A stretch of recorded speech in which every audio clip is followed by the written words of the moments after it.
Di bawah kepemimpinan Hayam Wuruk, Majapahit mencapai puncak kejayaannya. Sebuah kerajaan besar yang menguasai Nusantara.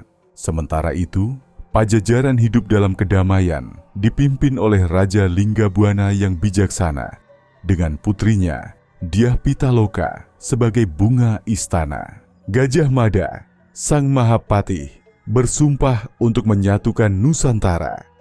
Demi itu, ia menginginkan pernikahan antara Hayam Wuruk dan Dyah Pitaloka.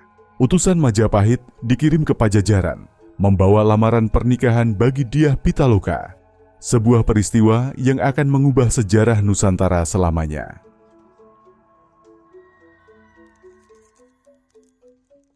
Di masa kejayaannya, Kerajaan Majapahit berdiri megah sebagai pusat kekuatan Nusantara. Istana megahnya menjadi saksi kejayaan Hayam Wuruk dan Gajah Mada. Di dalam istana, Hayam Wuruk memerintah dengan kebijaksanaan. Kemakmuran menyelimuti Majapahit dan rakyatnya hidup sejahtera. Hayam Wuruk, Raja Besar Majapahit, memandang ke depan, menatap masa depan kerajaannya yang gemilang. Di balik perbukitan hijau yang subur, berdiri Kerajaan Pajajaran, tanah yang damai dan penuh keindahan. Rakyatnya hidup makmur di bawah kepemimpinan Prabu Maharaja Linggabuana. Putri Dyah Pitaloka, bunga Pajajaran, dikenal tidak hanya karena kecantikannya, tetapi juga kebijaksanaannya. Ia adalah harapan dan kebanggaan kerajaannya. Prabu Maharaja Linggabuana memerintah dengan bijaksana. Ia ingin memastikan masa depan cerah bagi putrinya dan kerajaan, serta masyarakatnya. Utusan Majapahit datang dengan gagah, membawa pesan dari Maharaja Hayam Wuruk kepada Raja Pajajaran. Mahapatih Gajah Mada berdiri dengan gagah, menyampaikan maksud kedatangannya. Ia membawa lamaran dari Maharaja Hayam Wuruk untuk putri Dyah Pitaloka. Raja Linggabuana mempertimbangkan lamaran ini. Sebuah ikatan dengan Majapahit dapat membawa kemakmuran. Namun di sisi lain apakah ada ancaman tersembunyi? Pagi yang syahdu menyelimuti Pajajaran. Hari ini, putri Dyah Pitaloka dan rombongan kerajaan bersiap untuk perjalanan besar ke Majapahit. Perjalanan ini adalah awal dari persatuan besar. Jagalah kehormatan dan kebijaksanaan Pajajaran. Rombongan Pajajaran bergerak menuju Majapahit. Sebuah perjalanan yang tampaknya penuh harapan. Namun apa yang menanti di ujungnya? Di dalam ruang taktik Majapahit, Mahapatih Gajah Mada merancang strategi. Ia melihat kedatangan rombongan Pajajaran sebagai kesempatan untuk mewujudkan Sumpah Palapa. Ini saatnya. Kita tidak akan hanya menyambut mereka, tapi sekaligus mengukuhkan kejayaan Majapahit.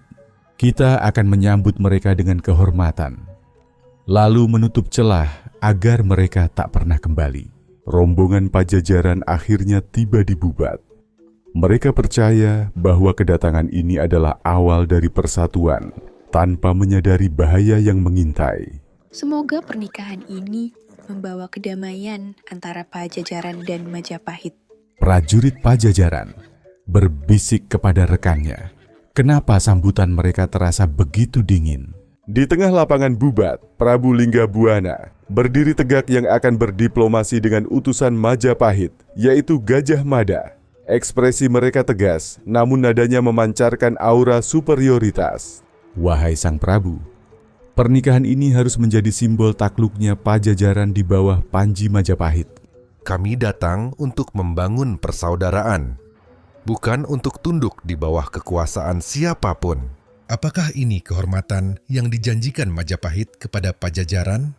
Panglima Pajajaran berbisik kepada Prabu Linggabuana. Gusti Prabu, ini jebakan. Kita harus bersiap. Dyah Pitaloka duduk menanti.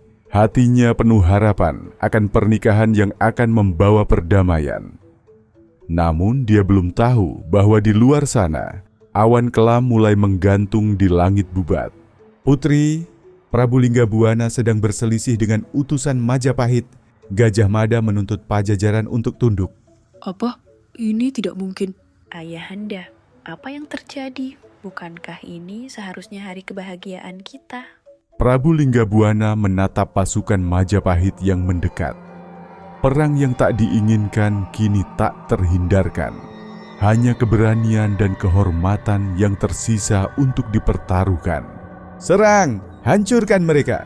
Bertahanlah untuk kehormatan Pajajaran. Prabu Linggabuana bertarung tanpa rasa takut.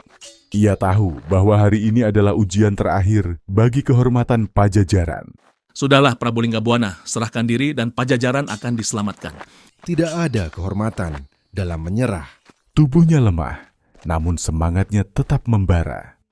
Prabu Linggabuana tahu, ini bukan hanya tentang hidup atau mati. Ini tentang kehormatan terakhir Pajajaran. Prabu Linggabuana telah gugur. Dengan kejatuhannya, harapan Pajajaran pun ikut sirna. Ayah, bangunlah, kita harus pulang. Dengan hatinya yang hancur, Dyah Pitaloka mengambil keputusan yang mengakhiri segalanya. Lebih baik mati dengan kehormatan daripada hidup dalam hina. Dalam keheningan yang memilukan, Dyah Pitaloka mengakhiri hidupnya dengan penuh kehormatan. Dyah Pitaloka telah tiada. Dengan kepergiannya, berakhir sudah kisah tragis Perang Bubat. Raja Hayam Wuruk tak percaya dengan kabar yang didengarnya.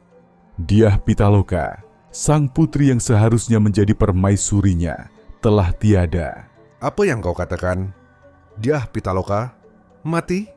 Gajah Mada, apa yang telah engkau lakukan? Di balik kebesarannya, Raja Hayam Wuruk hanyalah seorang manusia. Ia kehilangan seseorang yang sangat ia dambakan, dan penyesalan pun memenuhi hatinya. Raja Hayam Wuruk akhirnya memanggil Mahapatih Gajah Mada ke istana. Kemarahannya belum mereda, dan kini ia akan menuntut pertanggungjawaban atas peristiwa Bubat.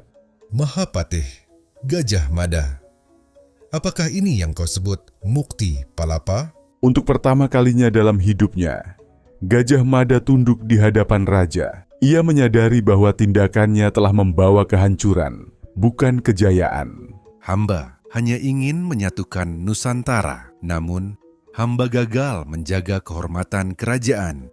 Hari itu, sang Mahapatih yang pernah disegani seluruh Nusantara meninggalkan istana, membawa beban kegagalan dan penyesalan. Ia tidak lagi bagian dari kejayaan Majapahit. Sejarah Perang Bubat tercatat dalam kitab-kitab besar seperti Pararaton dan Negara Kertagama. Kebenaran peristiwa ini terus menjadi perdebatan seiring berjalannya waktu. Hayam Wuruk tetap memimpin Majapahit, namun peristiwa Bubat meninggalkan luka yang tidak pernah benar-benar sembuh dalam sejarah Nusantara. Perang Bubat bukan hanya tragedi politik, tetapi juga kisah tentang ambisi, cinta, dan pengkhianatan yang tertulis dalam prasasti dan manuskrip kuno. Hingga kini, sejarah tetap menjadi pelajaran bagi generasi mendatang.